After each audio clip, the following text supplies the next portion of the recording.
Welcome to the Austin Matt podcast. I'm Austin. This is Matt. And this week we watched The Tomorrow War starring Chris Pratt. But before we get into all that, Matt, what else did you watch this week? Okay. I had a busy week. So I didn't watch as much. But I did watch Rampage starring Dwayne "The Rock" Johnson. So when the trailer for this first came out a while ago, I remember thinking, that looks like a fun movie. Like, it doesn't look like a good movie, but it looks like a lot of fun. And it absolutely delivered. Like, I had so much fun. Giant animals fighting each other, being giant animals. It was so just like whatever and fun. I enjoyed it a lot. I really enjoyed it. So you don't need humanity when you got family, man. I know. Honestly, like, it's funny that you say that because I was like, this could have just been a spin-off Fast and Furious movie. And I know that the Fast and Furious movies haven't quite gone to the point of like giant animals in their ridiculousness, but it just as easily could have been a Fast and Furious movie. And it even, like, have you seen it? Like, he kind of talks about how him and George are family. Like, he makes a big deal about family at some points. And I was like, this is basically Fast and Furious. And I know nothing about Fast and Furious, except that family is somehow a big deal. Jeez. No, I have not watched the movie. However, The Rock, he pretty much plays the same character in every movie. I would say the only exception to this is Jumanji. And it's because there's somebody else inside him who's not him. And then maybe be like, oh yeah, like, he's just typecast for every movie, but like everybody wants that, so you can't be too upset about it. There's talks that I guess like the Fast and the Furious franchise wants to cross over into Jurassic Park. I heard something about that as well. Which would be, honestly, like, wherever they want to go, I'm like, cool, just do it. I don't care. I do want to say, like, I think Dwayne Johnson is, like, he is a genuinely talented actor if he's willing to kind of bring it. But since his entire career can be like, just be huge and buff and show up, and it's fine, like, he's still going to make $1 bazillion anyway. So I feel like if he was willing to really, like, push himself, I think we could see something super duper interesting and cool from him. But at this point, he's obviously not doing that. Yeah. Cool, I guess. But that's all I watched. Oh no, I watched something else. I was like, there's something else on the list, man. I watched Primal, and I haven't even finished it yet, but this is an awesome cartoon. Have you heard of this? Is this the one with the alligator? No, that was Arlo the Alligator Boy, Austin. Just kidding. Oh, come on. No, it was so it's I never watched Samurai Jack, but it's from the same creator as Samurai Jack, and it's a short animated series about a caveman and a Tyrannosaurus Rex that he befriends, and how they kind of, and it's there's no dialogue, so it is just like you watch the dinosaur and the caveman do their thing, and it's way cool. I'm very impressed so far. So okay, I like the art style behind it. Looks dope. Yeah, it really, and it's I think it was done by a pretty small team of people, and you can tell. And I kind of told my friend, I was like, if things with this damn animation, that, like, if a huge studio was doing it, it would be lazy. But because it's this small studio doing it, you can tell they're kind of being creative and thoughtful about how they animate things, because they probably didn't have as many people around. And so I thought that was really, really cool. I liked that a lot. But anyway, you watched something. I've never heard of this. So Netflix has this new horror kind of, I guess, 3-part series going on right now. It's called Fear Street. Pretty much it takes place in Shadyville. The premise, at least from the first movie, is that Shadyville is cursed, where this witch, she was hung, but before she was hung, she cut off her hand, and so that way she'd still have like a grip on the land. These serial killers just like keep coming up inside this town and like kill a whole bunch of people, and then they die, and then it's like it kind of just keeps happening. Fear Street 1994 is the first installation of it, so part 1, and surprise takes place in 1994. I didn't think I was going to enjoy this, actually.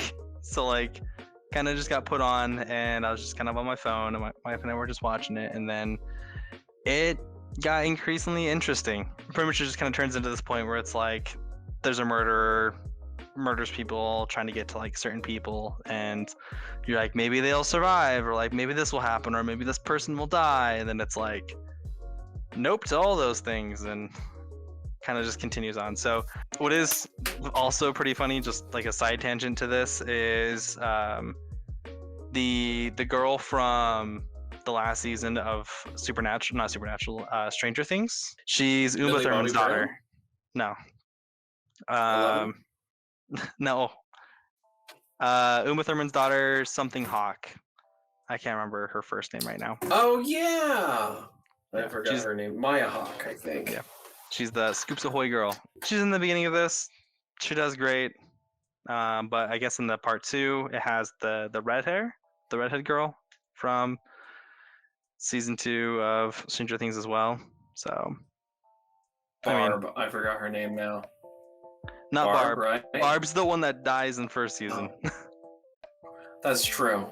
Mad Max. There's a redhead and yes, the redhead girl from Max. Yes. Yeah. Okay.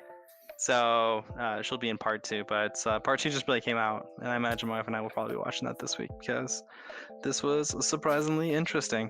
But that's really like the only movie that I sat down and watched this week. Everything else I was doing was like pretty up and about, so not a whole lot coming for me. I will say I did start some things. There's this new series that came to Netflix that is like a parody retelling of the beginning of the United States.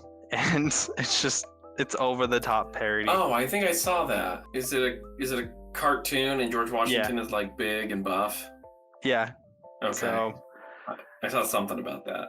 But it started out and I was like, wow, this is actually pretty funny. And then I just stopped watching it. So oh yeah. I'll probably go back and finish that, and I'll let you know if it's worth a watch or not. But cool. I mean, I'm not like a big history guy, so I probably wouldn't even enjoy it. But I will be really upfront right now. There is nothing related to history in this this movie. Yeah, like there's people there, but they're not even in like their right times. it's okay. Yeah, there's like vampires and and werewolves, and it doesn't make any sense. Anyways, but cool. Something we both watched though was Tomorrow War. Now, I'm not gonna lie, it was kind of difficult to synopsis this story just because there were so many things kind of going on. So bear with me here as I tickle your ear a little bit. So imagine being a science teacher for high school, going for the biggest job of your life, only to be rejected, and also the world's doomed from an alien invasion. So what a great day to figure everything out. But Future War follows Chris Pratt, who is recruited into a future war because he finds out he dies in 7 years. Well, in the future war, he becomes clear that pretty much how screwed humanity is. To make matters worse, he runs into his daughter in the future, and she hates him. So we're just kind of downhill all from this point. But after successfully trapping a female White Claw, they start to run tests to find out which toxin would kill her. Moments after finding what? It's called a White Spike. It's a White Claw Spike? is an alcoholic drink. Oh man, White Spike. After successfully trapping a female White Spike, they start to run tests to see what kind of toxin would kill her.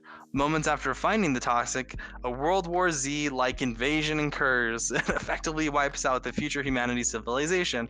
But through great luck, Chris and his group return back to their time thanks to the little wristwatch doodad things they had. But with this toxin, they attempt to get help from the US government, but obviously they're a piece of shit. So they didn't help out, but at this point, the world is just rioting, so everything's just kind of lost at this point. But Chris has hope, not giving up. Chris just happens to know the perfect people to help locate the alien spaceship in Russia that had actually been there for thousands of years and didn't actually crash land on Earth when they thought it did. They successfully find the ship and attempt to destroy the alien colony. In a final fight with a female White Spike, they successfully kill her and it all seems to be done. Or is it? As Tomorrow War is set to have a sequel in the works. So we'll see how that goes. But Matt, tell me, what did you like about this movie? Two things that I liked the most was Chris Pratt and J.K. Simmons. I think we've talked about J.K. Simmons on this podcast before. Big fan. I like that guy.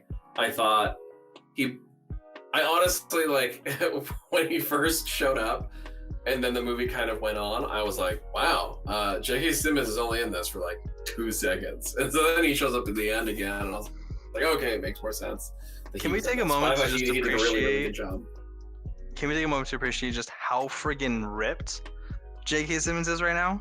Like, what is that about? Honestly, at this age, I can only assume that he's on some kind of performance-enhancing drug, because he looks... I mean, I remember when he first kind of got ripped. It's funny, he got ripped initially, from what I understand, because he was playing Commissioner Gordon in a Batman movie. But like, I don't think was he in the Snyder Cut at all, playing Commissioner Gordon? I don't think so. I don't remember him.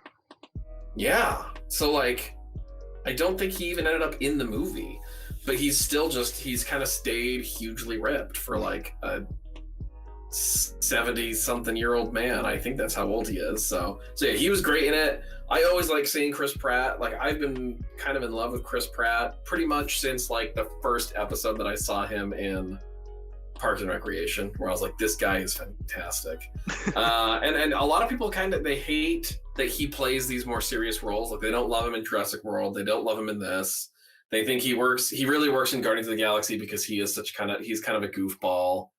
And while the movie does take itself seriously, he's kind of silly. But I mean, I thought he was fine in this. I thought he was fine in Jurassic World, so I was happy to see him in something like this. And I do like the overall premise. Like, I think the idea that like there's 2 spots in time that are still moving forward, and it's a bridge in time that you can move back and forth in. I think that's a cool idea. And I think that idea of like something going on in the future where people are showing up for the future to be like, we need you, come help us. I think that's a cool idea. I guess that's all I'll really say, because I need to talk about the rest of this movie. And I have a lot more things to say that I didn't love about this. So like, that was pretty cool. And we'll just leave it at that. Austin, what did you like about this movie? Yeah. Like, the female White Spike, she looked nasty. She acted nasty. Didn't have a single line of dialogue throughout the movie, but like, she just seemed like a bitch. Really, just to the point of it all. Like, that was an interesting bad guy for the movie. They're just like, we're gonna pick this one. It's not gonna be a lot of them. Just one of them is gonna be really menacing, and just like, when you think things are going up, psych, we're going back. Where it was like, in the human base, all that's going on when they were first trying to trap her, all that's going on, and then at the ending fight, like, really impressive, and does a whole lot. So really, just that creature was pretty fantastic. It almost is a severe degree, but like, it almost reminded me of like the Alien and the Alien movies, where it's like, this thing's just gonna rip apart everything, and there's gonna be a final fight to it. But like, the Predator has like guns and things like that, so it's almost less impressive. But like, yeah, this thing's pretty crazy. So really digged the female White Spike. I know it's not like good, but the fact that our main character kind of has a shit life is nice. He's gone to combat 2 times. He pretty much just trying to get this job, doesn't get the job, the world is going to end. He's still teaching during this time, and like, his students are just not interested in what's going on, and he's like, what else do you guys want to talk about besides volcanoes?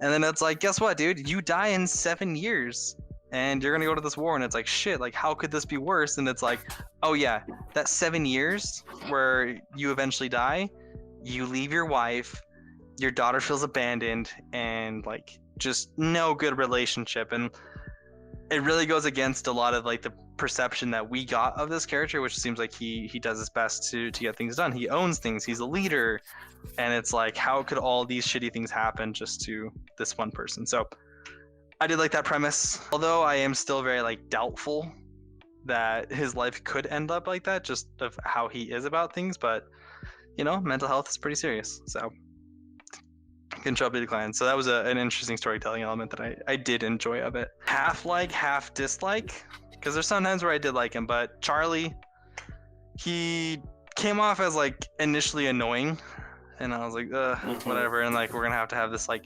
comedic relief type person, whatever. Throughout like the whole first siege, like I didn't really like him. And then when they actually got back to their time and like they're working on things, like some of his jokes actually like landed, and he seemed a little funny, and he stood up, and he went through like this development arc from being just complete coward, not knowing what he's doing, to like standing up for things. There's still one scene though that I have like no freaking clue how he got there, which was after the end of like the white spike battle. Like how the Yeah. fuck did he just He get there? shows up out of nowhere. It was so stupid. It was like, honestly, dude, this movie felt like it was maybe plagued by like reshoots and maybe Oh, even having this character thrown in there because they're like, we got to have something funny. Let's throw this guy in there because he's funny. Like it just felt, I don't know, it almost felt like he was added in after the fact, and that's how it feels at the very end of the movie because it's all about Chris Pratt and his father, and suddenly he's just like, yeah, I'm here too. yeah. It's Like where it's were you this whole snowmobiles, time? nobody nearby. Like I know. you couldn't make like Oh my shoot a couple gosh. shots, couldn't do anything to help out that battle. You're just like, I got Yeah. it back here, guys. Like that. If it really was like he showed up and he like just didn't help at all, like that completely destroys his entire like building of his character of like this guy stands up for Mhm. stuff now, and it's like psych except for this last battle. Yeah. But so I liked him and then I didn't like him. My wife was like, if he dies, I'm gonna cry. So didn't have to go through that. So that was nice. Cool. That is a lot of the things I liked. Now it seems like you kind of have a laundry list of things that you didn't like about this movie. So I'm gonna ask you just kind of sum it up to a couple of them. So what do you got? It's not even a laundry list. Like I mean, my biggest problem, honestly, was the action. I didn't feel like the action was shot very well at all. Like, Okay. so the director of this, his name's Brad Payton. One of the biggest things he's done before this was the Lego Batman movie.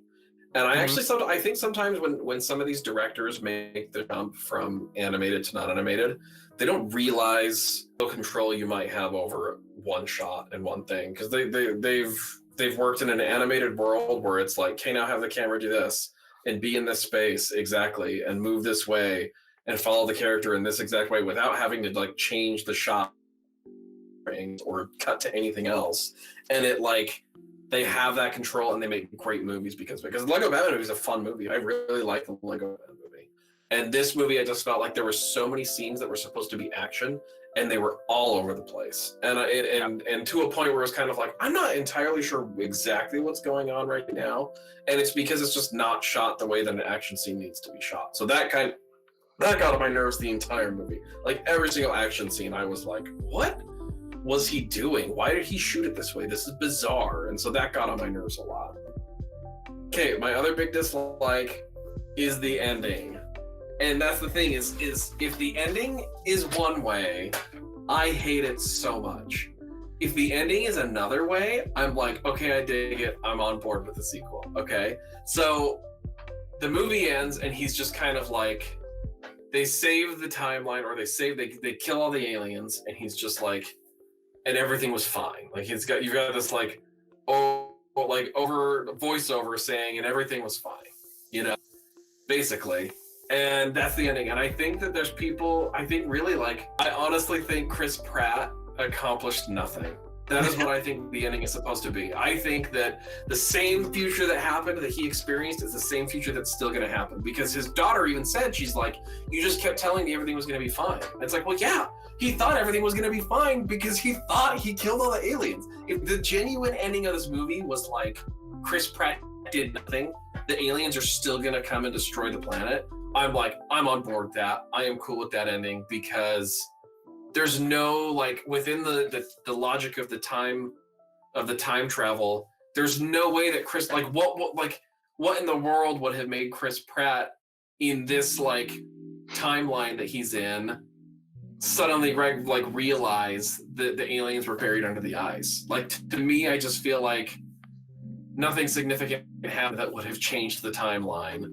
And Chris Pratt was convinced that he had changed the timeline, but I don't think that he did. And if that is the ending to that movie, I'm on board with it. I think a sequel makes sense. I think I will be willing to see that sequel, and hopefully by then they'll be able to make something a little bit bigger. That's what I'm excited about. One more dislike, I think, was that this is a situation where this movie was meant for the theater. I mean, watching this on a teeny little screen, even if it was on my TV screen at home, it was just kind of like, yeah, this does not work as well. Like, this is the kind of movie where it really just does. It belongs on the big screen. And I probably would have even liked it a lot more had I gone and seen it in the theater.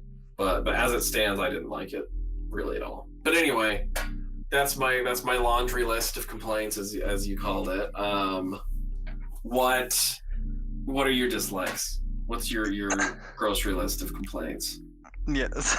I'm really just kind of like thinking back into like how this goes into a sequel. I'm almost on the side where it's like, I don't think either way they do it, it's gonna make this movie any better. I think whatever they do is going to actually make this movie almost worse because of kind of like what's happening next. So hear me out. Let's go your route where it's like, this is actually something that did happen and it didn't change anything. And it's like, oh great, well that first war that we had, that first movie that we had, like literally we accomplished nothing. So I kind of almost like wasted my time thinking that this is going to change in some way.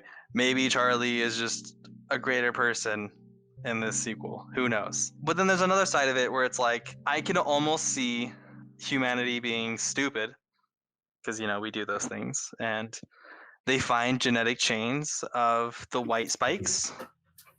And it turns into like a Jurassic World 2.0 where it's like, let's militarize these things and bring them back. And like, this is the biggest apex predator in the world. Like, imagine if our government had this.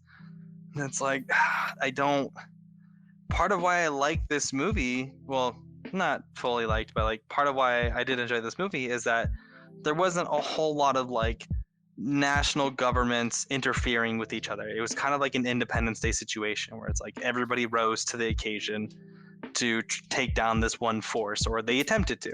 If we go into that where it's like Russia's like, this is our property, this is our genetic chain, this is now our creatures, we're gonna kill you all, and it's like, great, USA versus Russia again. Where's Rocky at? I guess we'll just do this again. So yeah. I don't want it to be turning into like this national war type thing because I think that would be stupid. And like, whose white spikes are the better? And then it's like, oh, we can give them personalities. And no, I don't like that. I'm more of the fan of like the alien side of it, where it's like these things just mess people up, and they only care about survival. I don't want them to have feelings. Here's where I actually kind of see a sequel going a little bit. Maybe not. I don't know. I almost feel like let's also talk about the fact that he's so concerned about his daughter in the future when his plan is to change the timeline. When it's like, who gives a shit about your daughter in the future? You're going to change the timeline. She's going to be a bitch.